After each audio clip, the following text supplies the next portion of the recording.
وضو کا طریقہ ہم نے پہلے سبق میں وضو کی سنتیں، وضو کے فرائض، وضو کے مستحبات اور نواقض وضو بھی پڑھ لیے تھے۔ تو اب بھی اس میں ہم وضو کرنے کا طریقہ سیکھیں گے، ٹھیک ہے؟ تو وضو کرنے کا طریقہ کیا ہے؟ آج کل کے زمانے میں ٹوٹیاں اور نلکے لگے ہوئے ہیں جہاں بیٹھ کر انسان وضو کرتا ہے۔ اگر وہ قبلے کی طرف ہے تو بہت ہی اچھا ہے، ٹھیک ہے؟ اگر ٹوٹی یا نلکا نہیں ہے تو آپ نے کیا کرنا ہے، پاک برتن میں پاک پانی لے کر پاک جگہ پر بیٹھنا ہے، ٹھیک ہے؟ اونچی جگہ ہو تو زیادہ بہتر ہے تاکہ چھینٹوں سے بچے انسان، ٹھیک ہے؟ تو قبلے کی طرف ہو تو زیادہ بہتر ہے، ٹھیک ہے؟ اس سے کیا مطلب ہے، پانی تو پاک ہی لینا ہے، ٹھیک ہے؟ یہ پانی پاک کون سا ہوتا ہے، ناپاک کون سا ہوتا ہے، انشاءاللہ ہم آگے اس کے بارے میں تفصیلاً پڑھیں گے، ٹھیک ہے؟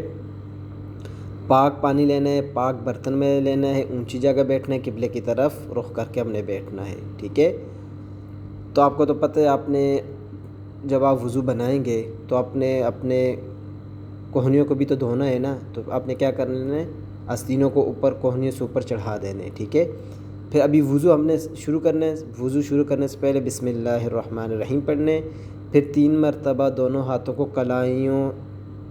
کلائیوں تک دھونے، دونوں ہاتھوں کو، ٹھیک ہے؟ اردو میں گٹوں بھی کہتے ہیں، ٹھیک ہے؟ پھر اس کے بعد کیا کرنا ہے، 3 مرتبہ کلی کرنی ہے، ٹھیک ہے؟ اور مسواک کرنی ہے، ٹھیک ہے؟ اگر مسواک نہیں ہے تو انگلی سے دانت مل لو، ٹھیک ہے؟ کوئی ایشو نہیں ہے پھر اس میں۔ پھر 3 بار ناک میں پانی ڈالنا ہے، ٹھیک ہے؟ تو کون سے ہاتھ سے ڈالنا ہے، بائیں ہاتھ سے صاف بھی کرنا ہے، ٹھیک ہے؟ تو یہ نہ ہو کہ آپ اپنے چلو میں پانی لیں اور اوپر کی طرف کھینچیں، ایسا نہیں کرنے۔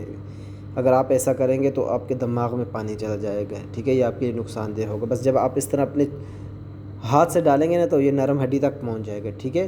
پھر 3 مرتبہ پورے چہرے کو دھونا ہے۔ آپ کو تو پتہ ہے نا، پورے چہرے کو دھونا فرض ہے، ٹھیک ہے؟ پورے چہرے کا، پیشانی کے بالوں سے لے کے تھوڑی کے نیچے تک، ایک کان کی لو سے لے کے دوسرے کان کی لو تک۔ پھر کیا کرنا ہے اس کے بعد، پھر کوہنیوں سمیت دونوں ہاتھ دھونے ہیں اچھی طرح۔ آپ کو تو پتہ ہے نا، پہلے دایاں پھر بایاں، ٹھیک ہے؟ پھر اس کے بعد کیا کرنا ہے، دونوں ہاتھوں کو تر کر کے پورے سر کا مسح کرنا ہے، ٹھیک ہے؟ اس طرح سر کا مسح کرنا ہے کہ آپ کے سر کی کوئی جگہ خشک نہ رہے، ٹھیک ہے؟ اس کے بعد کیا کرنا ہے، اپنے کانوں کا مسح کرنا ہے، ٹھیک ہے؟ کانوں کی، آپ کو تو پتہ ہے نا، کانوں کی پشت کا مسح کرتے ہیں، ٹھیک ہے؟ اور انگلیوں کی پشت سے گردن کا مسح بھی کر لیں، ٹھیک ہے؟ پھر کیا کرنا ہے، پھر 3 مرتبہ دونوں پاؤں کو ٹخنوں سمیت دھونا ہے، ٹھیک ہے؟ یہ ہر ایک کام 3 مرتبہ کرنے ہیں وضو میں، ٹھیک ہے؟